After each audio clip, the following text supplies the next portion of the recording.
Vokiečių dogai ypatingi šunys. Jie milžiniški, yra sumanūs ir tinkamai auginami, tampa puikiais kompanionais. Garsi pasaulyje vokiečių dogų veisėja Violeta Vosyliūtė, pasakodama apie mylimą veislę, atskleis ir kelias savo dogų čempionų auginimo paslaptis. Norinties auginti dogą reikia labai gerai apmąstyti, kadangi tai yra didelis šuo, jam reikia vietos, bet svarbiausia tai charakteris, kuris šeimininką dievina ir tikrai jam reiks skirti dėmesio, nes jis norės būti prisiglaudėjęs, nieko nedarant. Vat šuo, kuris įsireikalauja iš tavęs, bet ko, nieko nedarydamas, tiesiog gali išsėdėti 2-3 valandas žiūrėdamas į akis, tolė, kolek net laikys tavo širdis ir nusileisi. Veislynas nuo Gražučių įsikūręs Lietuvoje, Marijampolės rajone. Meilę šiai veisliai Violeta jaučia nuo vaikystės. Dogai tai gyvenime užima gal didelę dalį, tai yra šeimos draugai, palydovai, kurie visada laukia, nepriklausomai kokia tavo nuotaika. Vokiečių dogus auginu nuo 1992 metų.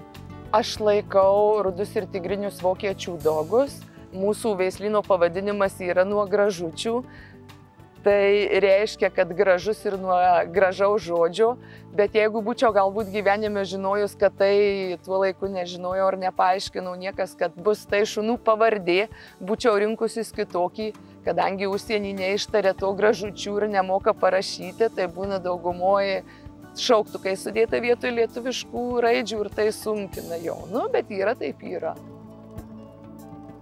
Veislyno namų sienas puošia daugybė parodose laimėtų taurių, apdovanojimų ir titulų liudijimų.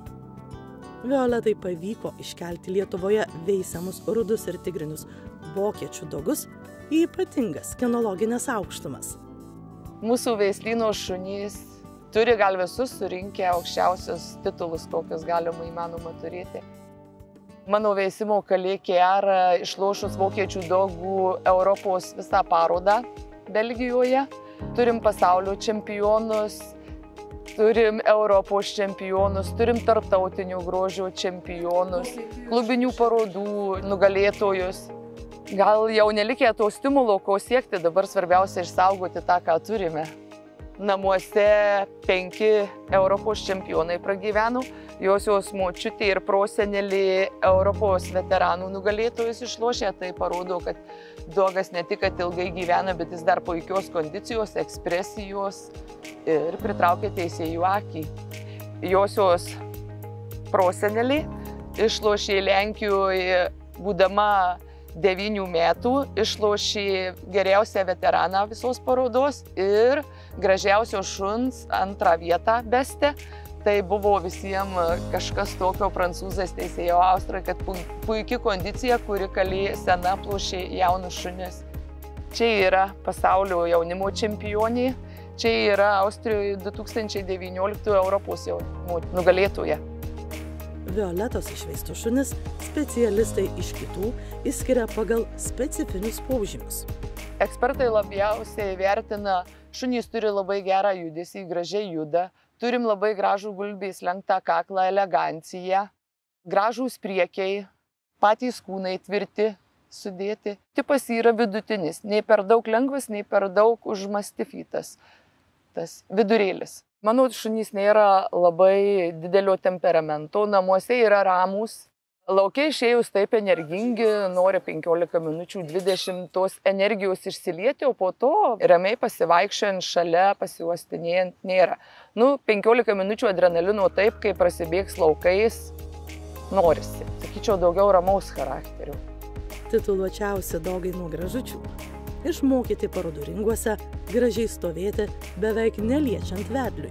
Mano šunų veisiamų pagrindinis prioritetas gal yra parodos ekspresija, kai šuo pats natūraliai stovi ir tai pritraukia dėmesį, kadangi mažai taisomas, mažai judinamas ir jis yra, parodo teisėjų, kad tai yra natūrali anatomija, neatidirbta, neišlankstyta, nepadaryta. Ir realiai josios mama išlošė Lenkijoje 2018 metais Europos parodą gavo veislės nugalėtoja, tai iš 70 dogų buvo rudos tigrinės spalvos geriausias šuo išrinktas, bet matėsi teisėjas, kad vaikščioja ringe ir tiesiog negali patikėti.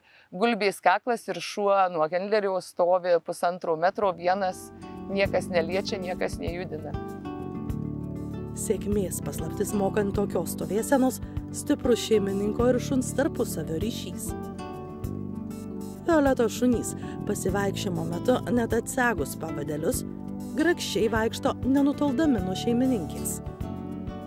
Gali pasirodyti, kad visi dogai tokie, tačiau tai yra veisėjos darbo ir treniruočių rezultatas. Mano šunys yra stabilios psichikos, mes vaikščiojam gatvėse, parkuose, jie nereaguoja į kitus šunis, nepuola prie žmonių. Tas, kad visas laikas šalia, aš galiu jaustis drąsiai, be baimės, kad kažką užpuls, kažkas atsitiks, kad šunys kažkur pabėgs, nueis, jie tiesiog visą laiką šalia seka akimis, atsidavę visiškai. Aš susiduriu su tokiais, kai žmonės prisižiūro, kai mano kaliais idealiai klauso, jūs vaikščioja be pavadžio ir staiga pasiima šuniuką ir tas šuniukas nieko to nedaro. Norint turėti gerą šunį, reikia įdėti truputį į darbo. Tai reikia daryti nuo mažų šuniukų. To, ko mes nenorėsim, kad jis darytų suaugęs, reikia šuniuką mokinti nuo pirmų dienų. Tada džiaugsimės mes puikiu suaugusiu šunimi, kuris geras, geros psichikos, draugiškas ir atsidavęs šeimininkui.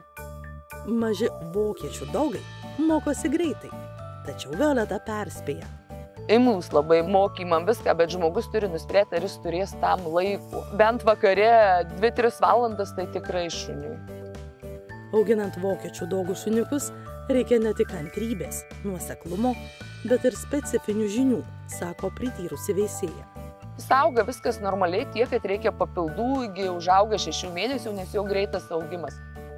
Mažam šuniukui krūvio negalima duoti, jisai turi judėti natūraliai po truputį, nes jeigu pavargo, jisai atsisėdo, atsigulė, nepajėgia išeiti ir tai kenkia kojų sąnariam. Reikia lėto, ramaus judesio taikanties prie šuniuko. Net suaugusių šunų kartu palakstyti su mažiuku negalima leisti, kadangi mažas visada vysi suaugusį, neapskaičiuojant savo jėgų. Augant po valiai didinasi krūvis, tai yra pasivaikščiojimai, pabėgiojimai, vėl matosi natūraliai šuo. Kada trūksta, jisai išsidūko, pasiautėjo ir ramus, tada šalia vaikštinėja, uostinėja. Vokiečių dogas ilgai bręsta, susiformuoja apie 2 metų, bet iki metų laikus tai dar yra vaikas. Iki pusės metų tai aplamai nekoordinuotas, judesiai dar nesusikoordinuoti, jau nuo 1,5 metų pradeda virsti iš ančiuko į gulbiuką. Tai visas grožis atsiveria dogo 2 metų. Namus saugo. Šunims leidžiama saugoti mašiną, leidžiama saugoti namus, bet jeigu vartai dari, šunys visus prisima, jokių problemų. Jeigu vartai uždaryti, tai yra zona, kurios negalima be leidimo peržengti.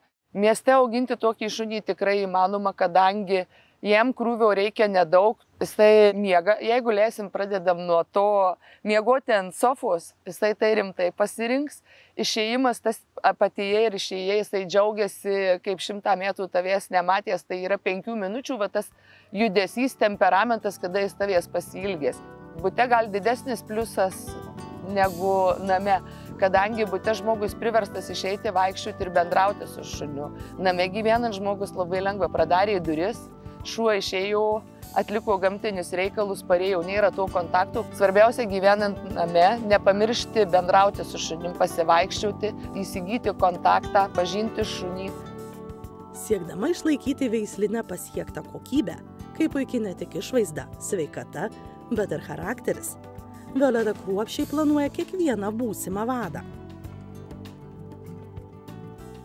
Elitinio veislyno šuniukai, kaip ir šie mažyliai, dažniausiai jau iš anksto turi jų laukiančius būsimus šeimininkus. Iš mano auginamų šuniukų naujų šeimininkų norėčiau, kad jie būtų mylimi, nes tos mažos širdelės priklausomos yra nuo mūsų.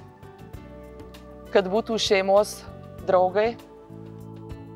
Ateities parodų žvaigždė ar tiesiog šeimos kompanionas, Violeta nuoširdžiai rūpinasi kiekvienu veislyno nugražučiu šuniuku, nepamirždama skirti laiko ir savo suaugusioms dogėms, kurios mielai lydi Violetą visur, kur tik ji jas pasiima – į parodą, prie upelio ar tiesiog pasivaikščioti miesto parke.